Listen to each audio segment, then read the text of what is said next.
Jack with the Jacksboro Fire Department. I've been on the fire department now for, this will be my 13th year. I went full-time back 2 years ago. So today we're going to take you around Rescue 1. This is our basic first out truck to anything in the county, car wrecks, hazmat. It's just it's a heavy rescue is what it is. And we'll start right here and just go to the back cab right here.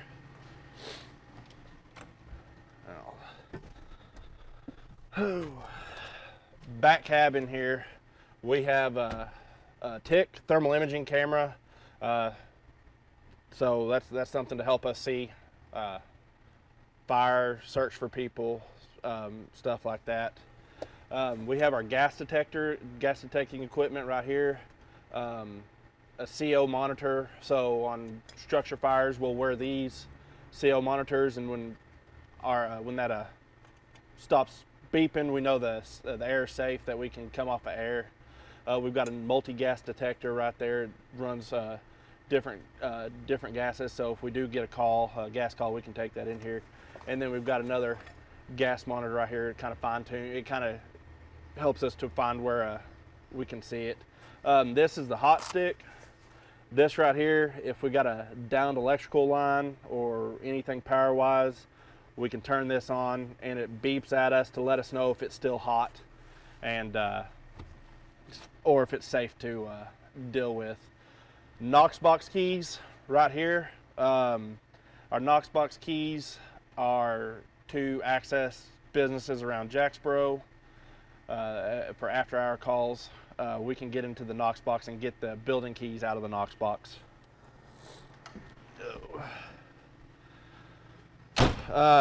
Little kind of hidden compartment right here. We have one on each side. It's just got us pike poles in here, so it's kind of hidden, but there's a compartment on each side.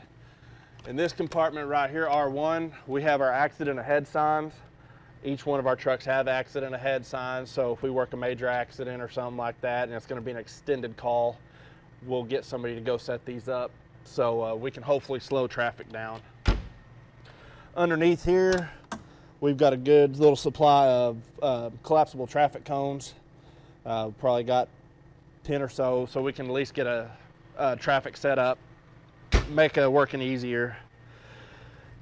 This compartment right here, we've got some more lights, more scene traffic control pucks, LZ kits, light wands for traffic control at night.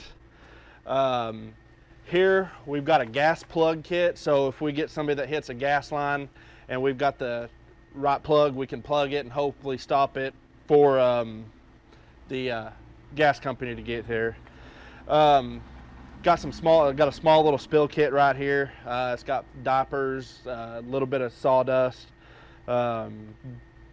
booms and stuff like that, so we can, on a wreck or something like that, we got a leak or anything like that, we can hopefully stop the spill or mitigate it a little bit. We got microblaze right here, and this little pump up sprayer is mixed already with microblaze. It helps us on hazmats, fuel or oil or anything like that to clean that oil up. This is a little jar of plug and dyke.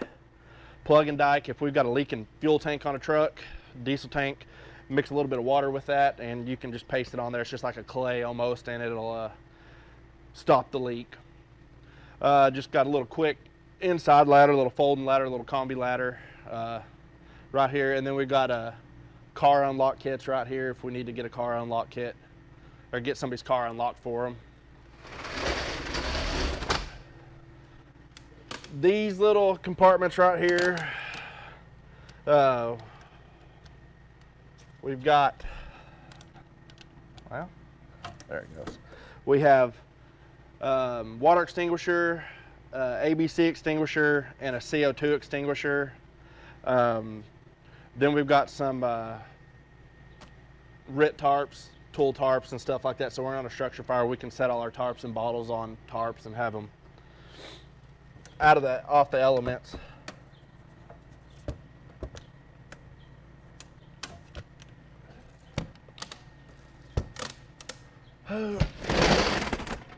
This first cabinet right here, we've got just some axes, our glass saw for windshields. Each one of our glass saws that do have, that we carry, have our window punch in the handle. Behind this compartment, we have more of our hazmat stuff. We have an electric battery-powered transfer pump. We also carry a little hand-powered transfer pump. We've got a little catch-all right here, so if we have a diesel spill or something like that, we can slide it under a truck. Some Tyvek suits and just some hazmat boots and stuff like that. When we get onto a hazmat scene, we can protect our boots and not ruin it. We do have some more tools right here: TNT, another Halligan, sheetrock hook, and all that other stuff to support for structure fires.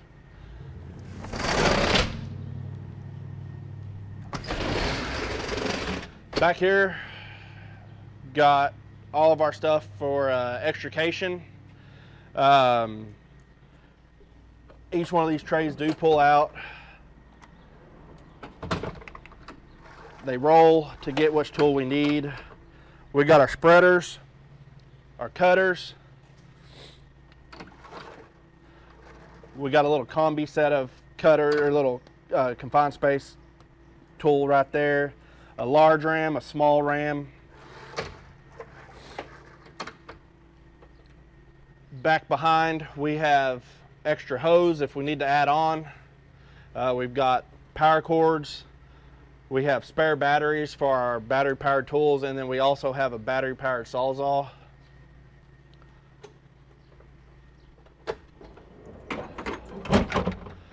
We've got our battery powered sawzall in here, and then we've got a battery powered big time drill. There's different ram extensions in these boxes right here. Power pack for the extrication tools. Big thing on these is just to know how to charge them. These are in the neutral positions. Charging them kicks them out. They're charged, ready to operate the tool. You can run them both at the same time, leave them charged at the same time. We've got our fuel for our 2-cycle and 4-cycle right here. So we've got the 2-cycle or the 4-cycle labeled, and then the 2-cycle's not labeled. And then back here we've got some spare sawzall blades for all of our sawzalls.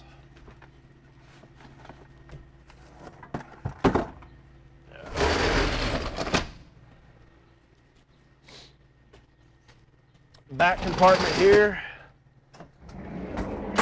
we have more batteries right here for all of our battery powered tools. We've got a battery powered K12, a leaf blower that we use for road cleanup, a battery powered chainsaw, a vent saw, and our PPV fan.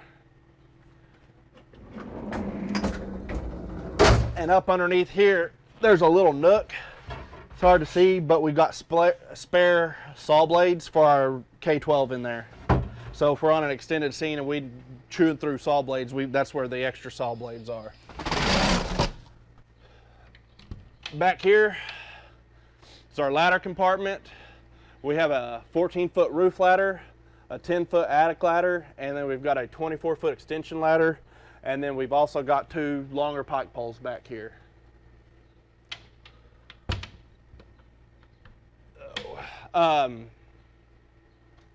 3-inch LDH hose hydrant supply, and then we've got a Stokes basket there, so if we need to carry somebody out or get somebody that's far away, we'll go ahead and Stokes basket them and carry them out.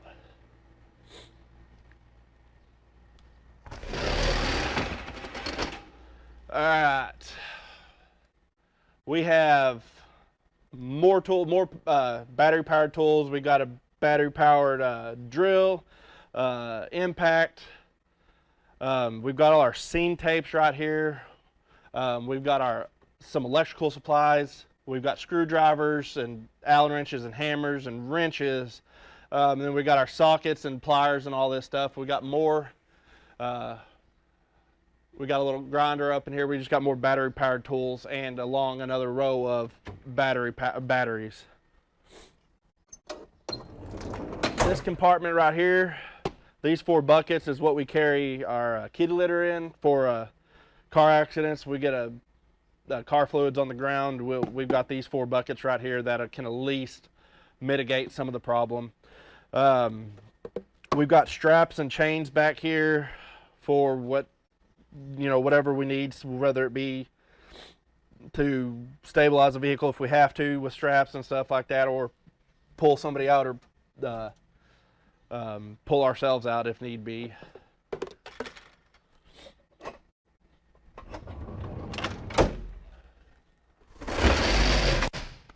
These 2 compartments are the same. They're just spare SCBA bottles.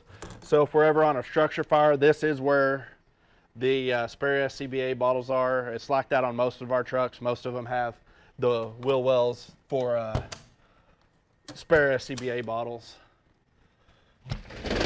Oh, this compartment, actually I screwed up here. Went past these. These right here are our rescue jacks. Got a car on its side or whatever configuration we need, vehicle stabilization. You got the 2 struts, which are just kind of stationary. You extend them to where you need them, and then you've got the jacks, which they kind of have like a trailer handle on them to lift and extend.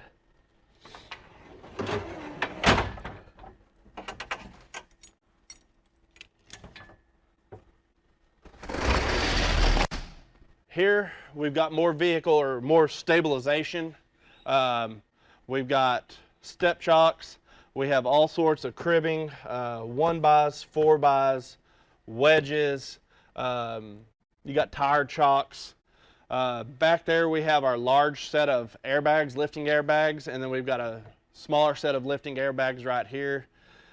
These boards right here are so we can, if we got a kind of uneven or a rougher surface, rock or anything like that, we can throw one of those boards down and throw one of the airbags on top of it, so we're not putting a lot of sharp rocks on the bottom of our airbags when we're lifting or pressuring, so we don't pop an airbag.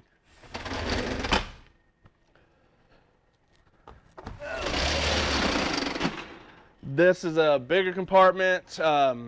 We've got our pump panel to pump water for our, if we need anything on a vehicle fire or anything like that, whatever we need to be, structure fire. Every connection we need or should be right here and this side or right here for hooking up to hydrant, hooking up to different hoses or anything like that that we need. We do have hydrant wrenches back here, some spanners. We have our hose squeegee right here. We have our piercing nozzles. We have an adductor, a foam adductor. We also have more tools, striking tools. We have a pair of bolt cutters back here, some large diameter spanner wrenches, and then extensions for our jacks and struts, because our jacks and struts also can turn into be a confined space tripod or rescue tripod, so we've got the tripod head and we can do our rigging and go down hole if we need to. Broom handles, all of our broom handles, and then up here we've got the broom heads, and then we've got right here 2 portable scene lights that use the battery powered. We've recently switched over to everything battery powered, so most of our stuff, power tool wise and stuff like that, they all take the same Milwaukee battery. So, but that's the back 3 compartments, all 3 of those will have batteries in them. Pre-connect number 1, pre-connect number 2, both 1 3/4 lines, and then our 2.5 inch pre-connect right here for structure fires or whatever we need. I've got a confined space exhaust fan. So if we need to go in and get somebody down, it'll help clean the bad air out. And right here we've got backboards. We got 3 backboards to, you know, if we have to ever backboard a patient.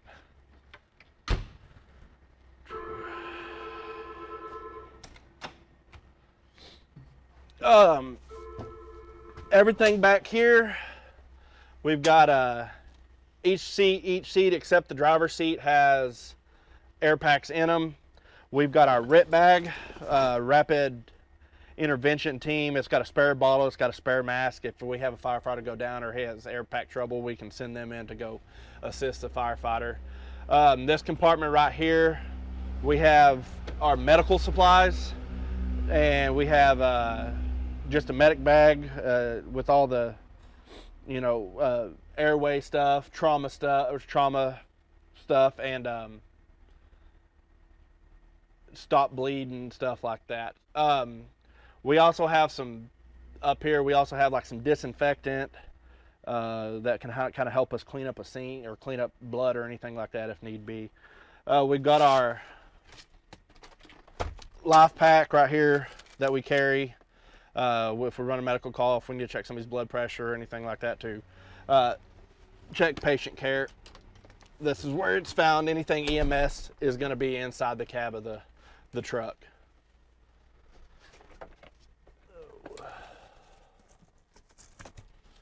Then we'll go run to the bumper.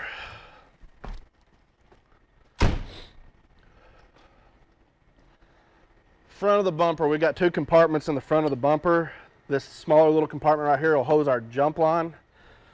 It's just a little 100-foot section. If we need a little short stretch to a car fire or anything like that, we'll pull this little jump line right here. And then this bigger compartment, this holds our portable winch. Our portable winch, it's kind of got like a trailer hitch right here. We've got our plug to plug it into the plugs down there, and then we've got a controller in here also.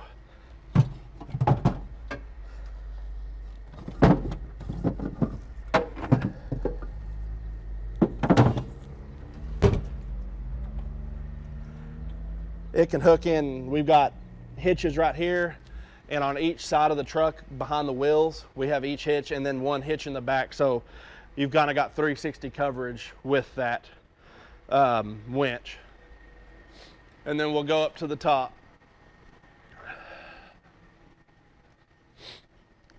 and here, right here, here's another. Each one of them's behind the wheel wells, or the wheels for the connection for the winch. Ladder lets down easy. All right. This compartment right here, we've got our water rescue stuff. We've got life jackets, throwable flotation device. There we go. And any water rescue stuff right in here. This one right here is going to be confined space rescue or rope rescue, whatever we need. We've got there's the tripod right there for the jacks and struts that we talked about. We have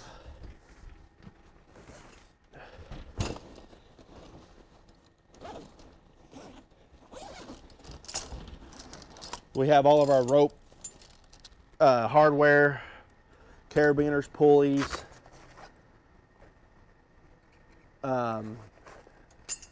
rescue eights, stuff like that for confined space rescue, rope rescue, whatever we were to need.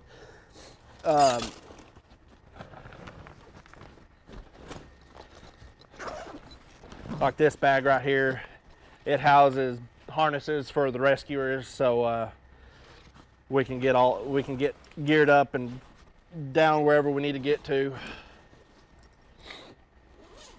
And then here's just a bag full of webbing for more rescue scenarios.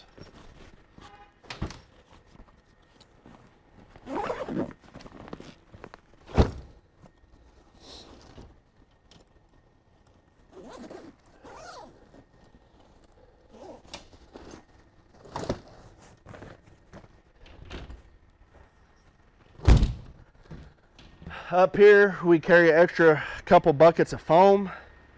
We have our deck gun. It extends. It's got a remote where you can actually work it from the ground, so it'll raise and you can angle it wherever you need to angle it on the fire. Our light tower, it's also got a controller in the pump panel that you can work from the ground, so you don't have to be up here.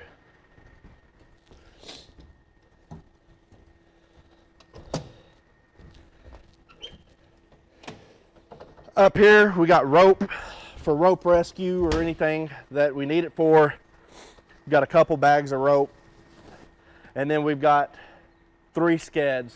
And basically a sked is a foldable Stokes basket, so if we have to go get somebody that's off the beaten path and we can go take this out there, it'll fold together. You strap them in just like you would a Stokes basket, but it's a plastic, and it's just easier to tote somebody if you need to.